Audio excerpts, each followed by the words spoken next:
Fala, meus amigos, mais uma vez aqui, vamos gravar mais um vídeo, Fundamentos Lógicos da Fé.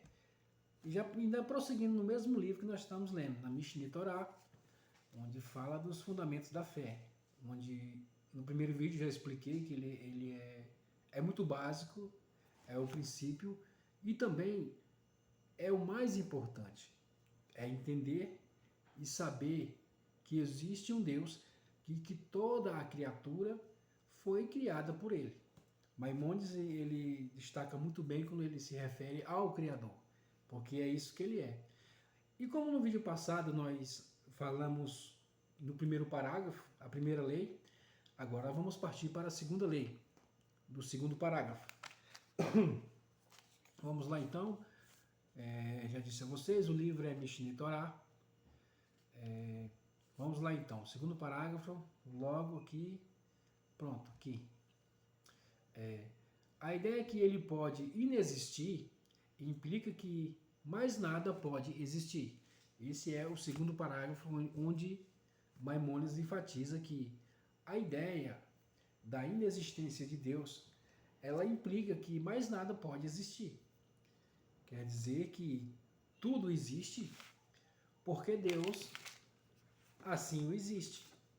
E a gente fala existir, mas é uma maneira humana de se referir a Deus, a nossa crença em Deus e sabermos que Ele é Deus.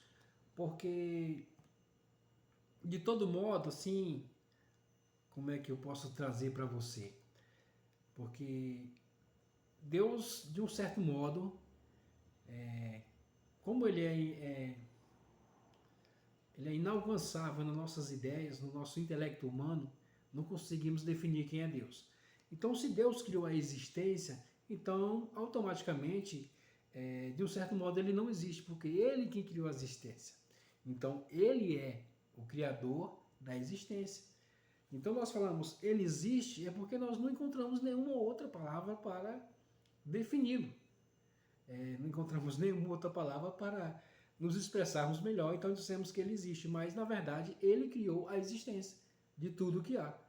É meio complexo de entender, porque estamos nos falando de Deus. Não há argumentos humanos que possam caracterizar, não há argumentos humanos, nem intelecto humano que possa defini-lo, é impossível isso. É como se você pega o infinito e divide por 2, ele continua sendo infinito. Então, é muito difícil falar sobre Deus nessas características, sobre a sua essência, a sua existência. Então, é difícil de falar, porque a argumentação humana, o intelecto humano, ele não alcança aqui podemos chamar de a essência de Deus. Ele não consegue alcançar. E aqui Maimônides ele fala nesse segundo parágrafo aqui, a ideia de que ele pode inexistir, que não haja a existência de Deus, ela implica que mais nada pode existir. Porque tudo foi criado nele, por ele e para ele. Toda a existência humana, exceto que temos os atributos e que ele concedeu. Ele criou o mundo, o universo, a partir de certos critérios, a partir de certos mandamentos, de uma certa ordem. Então, nós sabemos da sua existência a partir dessa ordem. Até mesmo quando nós tentamos fazer com que seja nula a existência de Deus, quando digo nós, vamos ser mais bem claros. Quando a ciência tenta trazer a nulidade à existência de Deus, ela não consegue. Por quê? Porque para a criação do universo, o que acontece? Eu não me lembro bem, mas é a massa, a energia, se eu não me engano, acho que é a energia que produz essa massa, eu não lembro como é que faz a conta, né? A energia que produz essa massa, Então, para uma energia produzir todo o planeta Terra, os outros planetas, astros, estrelas, o universo, enfim, as galáxias, tem que ser uma energia muito grande. Porque até mesmo a própria ciência diz que do nada, nada se faz. É comprovado a teoria do Big Bang. Isso é fato, é comprovado cientificamente. Mas teve uma origem, uma energia tão grande, uma energia assustadora, fora dos padrões humanos, que conseguiu produzir tudo isso. E sem contar que essa energia tem uma inteligência que não temos nem palavras para dizer como seria essa inteligência, porque criou tudo no seu devido lugar, fotossíntese, os minerais, plantas, cromossomos, átomos, enfim, não é minha área, ciência, mas a complexidade, tira-se pelo ser humano, a complexidade que há no ser humano é imensa. Cada ser humano, se ele for estudado minuciosamente pela ciência, ele é literalmente um universo em miniatura. É um ser humano, com neurônios, células, enfim, é um assunto quase que com pouco assunto para falar-se dessa grandeza. Mas o que ele se deteve aqui foi dizer que se você tiver uma ideia que Deus não existe, então isso implica dizer que nada mais existe. Porque a única existência real, em que sabemos que não é uma existência relativa, é uma existência real, é a existência de Deus. É a única verdadeira que tem. Pois nós um dia partiremos e Deus sempre vai permanecer, como sempre esteve e como sempre permaneceu. Então, mas aqui eu trouxe na Bíblia Sagrada, só um minuto aqui, acho que eu me esqueça.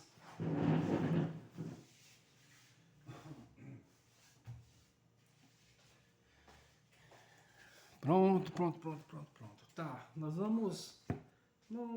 vamos falar, até mesmo porque o nosso, quando eu digo nosso, é o meu, né?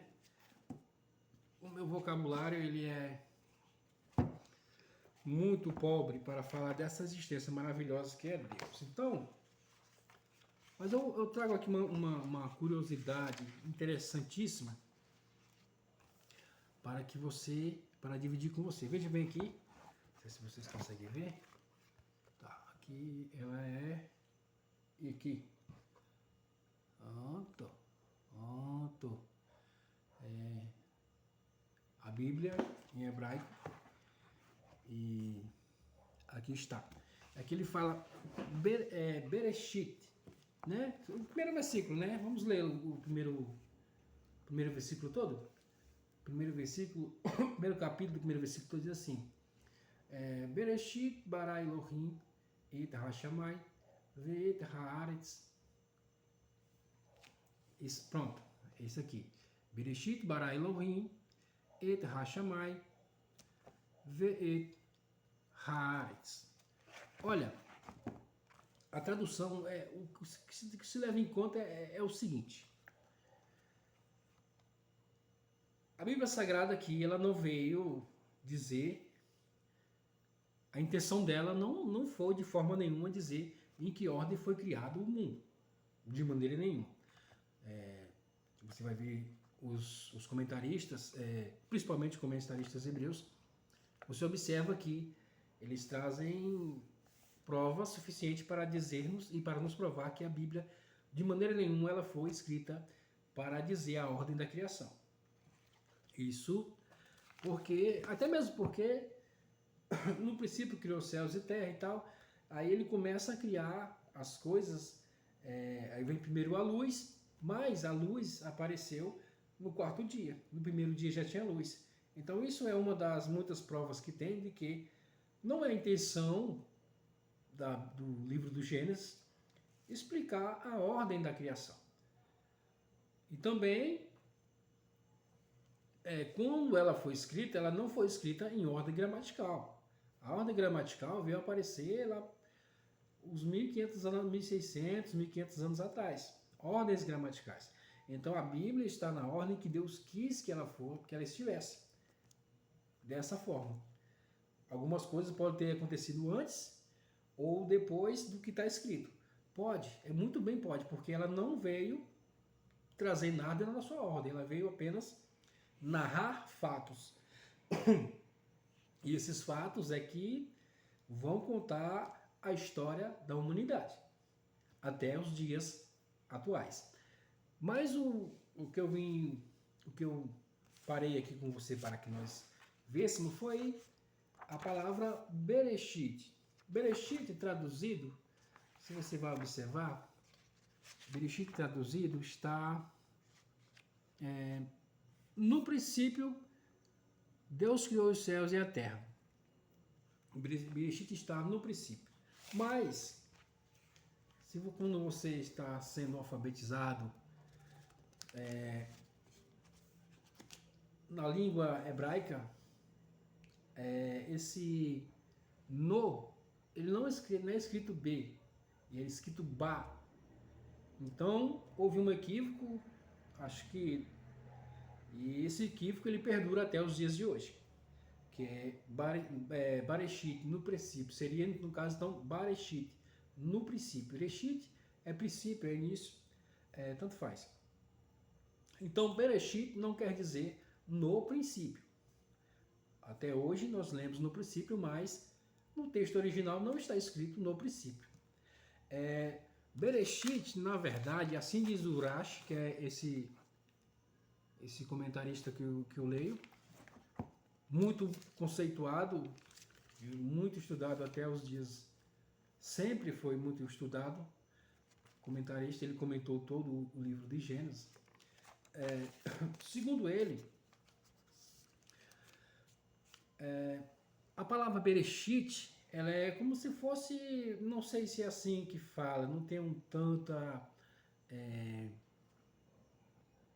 habilidade nesses termos, mas eles acho que aqueles que chamam de acrósticos, como juntam letras de uma palavra com outras, entendeu? Assim é muito comum na Bíblia, direto você vai se deparar com essas situações. Um exemplo, a palavra amém, que são junções de 3 palavras. Amém, que acho que é rei, amém. Acho que é Deus Rei Bendito, algo assim. Eu devia ter escrevido, mas acabei não escrevendo. Mas é assim, é um acróstico. É a junção de 3 palavras. E segundo o Rashi, Bereshit também é um acróstico. Porque esse B vem da palavra... Cadê? Eu anotei aqui. Só um minuto. Para nós não perdermos. Tá aqui. Bishvir, que quer dizer por causa de. Por causa do início, Deus criou os céus e a terra. Seria essa a tradução correta. Por causa do início, Deus criou os céus e a terra. Então a palavra Bereshit quer dizer por causa do princípio, Deus criou os céus e a terra. Essa é, na língua original, a tradução correta de Bereshit. E quem foi esse princípio, esse início? Esse início foi Deus, nosso Criador onipotente e poderoso. Foi por causa dele que tudo foi criado. Ele sentiu quando eu falo sentiu, não tem como a gente não usar expressões humanas para comentarmos sobre Deus. Então, me desculpem o meu linguajar pobre, mas não tem palavras não tem como você falar sobre Deus, expressar sobre Deus sem usar expressões humanas. É impossível. Não tem, até mesmo porque não temos como nos referir a Deus, porque ele é tão grande ele é tão sublime que foge às palavras de raciocínio de qualquer intelectual humano para definir Deus. Então, ele sentiu, por causa dele, do princípio, ele sentiu a bondade em seu coração. De novo eu falando, mas tenham paciência, é força do hábito, é o modo de se expressar. É complicado falar sobre Deus. Ele sentiu bondade e quis criar a humanidade. Criar não só a humanidade, mas todo o universo. Foi por causa dele. Ele é o princípio. Ele é o começo, ele é o princípio e ele é o fim. Então, algo tão interessante aqui que nós vamos dar somente uma pincelada para você ver quão tremendo sobre isso, que é interessante você saber. Ó, veja bem. Ó, como eu disse aqui, tá aqui, né? Nós lemos aqui. Tá vendo essa palavrinha aqui, ó? Et. Essa palavrinha, isso, aqui tá melhor. Et. Se você for ler, a frase em si, ela não havia necessidade desse et. Por quê? Esse et, esse aleph, esse aqui é o aleph, vou mostrar para você. Ó, veja bem, aqui. Ó, se eu consigo aproximar. Aqui, ó. Esse é o aleph. Esse é a primeira letra do alfabeto hebraico. Esse aqui é o tav, a última letra do alfabeto hebraico. Ela quer dizer que tipo assim, ela é, vamos supor, tipo assim, ó, no princípio, que é Bereshit, né, no caso, por causa do princípio, criou Deus os céus e a terra. Ela seria esse EA. Et seria esse EA. E a terra. Não. Perdão, eu errei aqui. Ela seria os. Eu acho que é artigo que fala. Acho que é artigo. Ela seria os. Mas se você for ler aqui, sem o os, não faz diferença nenhuma. Veja bem, ó. No princípio, Deus criou. Essa aqui estou lendo a tradução. Que ela tem, mas ela é traduzida na maneira comum, como todos nós conhecemos. Eu acho que o motivo deles traduzir assim é para que não haja nenhuma confusão, nenhum tipo de confusão na hora da leitura das pessoas que não se aprofundaram nesse estudo. Veja bem, ó. Vamos ler sem esse et. Seria assim, ó. No princípio, Deus criou céus e a terra. Já no princípio, Deus criou céus e a terra. A frase já estaria formada. No princípio, Deus criou céus e a terra. Pronto, acabou o primeiro versículo. Mas tem esse et. Como eu disse já do princípio, o aleph, ele é a primeira letra do alfabeto. Então, isso é como é que eu vou dizer? Uma simbologia, acho que posso usar essa palavra, simbologia de que quando se coloca esse et, não sempre, mas se refere a Deus, porque ele é o princípio e ele é o fim. Não havia necessidade de nós termos, quer dizer, não faria falta esse et na frase, não faria diferença alguma. Mas por causa do princípio, Deus criou, ele sendo o princípio e o fim, os céus e a terra. Então é muito interessante, principalmente quando você começa a estudar, chamado de gemátria, são as letras e os seus significados da palavra hebraica, do alfabeto hebraico. Então, voltando ao assunto, quando você começa a falar de Deus, a gente vai se empolgando e vai falando dos assuntos. Veja bem, como nós dissemos já do início, do livro de Maimônides, Mishneh Torah, o segundo parágrafo ele fala que não há, a simples ideia de não existir Deus implica dizer que nada mais existe. Porque se tudo existe e se tudo há, é porque Deus sustenta. Você vai ver, aqui ainda temos aqui, o primeiro parágrafo que nós lemos no vídeo passado, primeiro parágrafo, ele diz assim, veja bem, onde eu quero chegar. O fundamento de todos os fundamentos é o pilar da sabedoria. É saber que há um ser primordial que trouxe à existência tudo o que existe. E tudo o que há nos céus e na terra, e entre eles veio a existir pela verdade da sua existência. Você observa aqui que ele de maneira nenhuma ele usa a palavra existir no passado, ele sempre usa no presente. O que é que isso quer dizer? Isso quer dizer o quê? Que Deus sempre está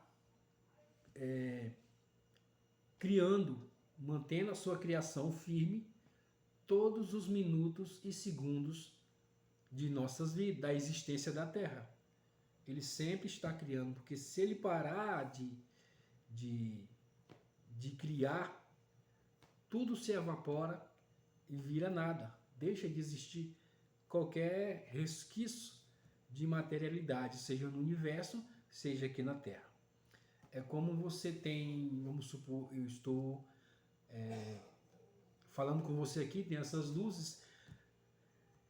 Aqui eu vejo a luz, eu sei que ela tem a energia tem a luz que reflete em mim, mas o que faz essa luz funcionar é a energia. E essa energia ela passa por transformadores e assim vai, geradores, assim, mas ela tem uma fonte. A fonte dela é a hidrelétrica. E se alguém desligar a hidrelétrica, é apagão total. Nada vai servir, nenhum tipo de eletrodoméstico sem a sua fonte originária de energia. E é isso que Deus é para a humanidade, para o universo em si, galáxias, tudo, estrelas, sol, tudo. Deus ele é a fonte de energia que mantém sempre a vida, seja qual for ela. A fonte de energia é Deus, porque por causa do princípio, por causa ele é o princípio, porque veio dele porque emana dele essa energia. Não há um outro que possa manter a vida na Terra, no universo, que não seja Deus. E a partir do momento que ele resolver não querer mais que haja nenhum tipo de existência, somente ele simplesmente deixa de criar. Simplesmente. É uma criação contínua de Deus sempre para a nossa sobrevivência aqui na Terra. Melhor dizendo, para a nossa existência aqui na Terra.